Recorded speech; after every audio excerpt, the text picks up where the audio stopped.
વલસાડના ધરમપુરમાં બનેલા લવ જેહાદનો મામલો, જેમાં વલસાડના સાંસદ ધવલ પટેલે આપ્યું નિવેદન। ધરમપુરની ઘટના અત્યંત નિંદનીય છે અને ધવલ પટેલે આ નિવેદન આપ્યું છે।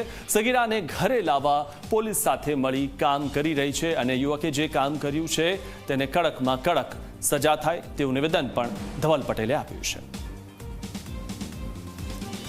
તો ધવલ પટેલે નિવેદન આપ્યું છે કે આ ઘટનામાં કડકમાં કડક સજા થાય, યુવકે જે કામ કર્યું છે તેને કડકમાં કડક સજા થાય તેવું નિવેદન પણ ધવલ પટેલે આપ્યું છે।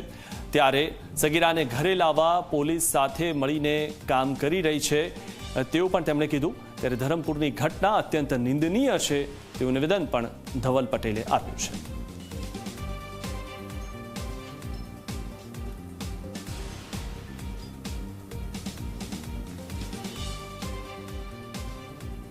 આ જે ઘટના લવ જિહાદની થઈ એને અમે સખત શબ્દોમાં વખોડીએ છીએ।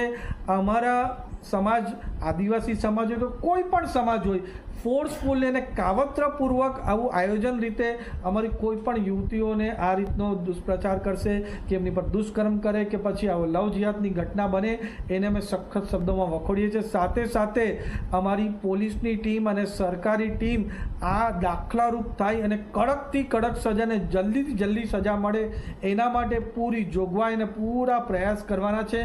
અને તમારા ચેનલના માધ્યમથી હું પૂછવા માંગુ છું, જે આદિવાસી સમાજના મસીહા બનીને ફરે છે, આદિવાસી કરે છે, ત્યારે આદિવાસી નાબાલિગ યુવતી પર આટલી મોટી ઘટના થઈ ત્યારે એમના મોઢા કેમ બંધ છે, કેમ એક પણ શબ્દ બોલાતા નથી।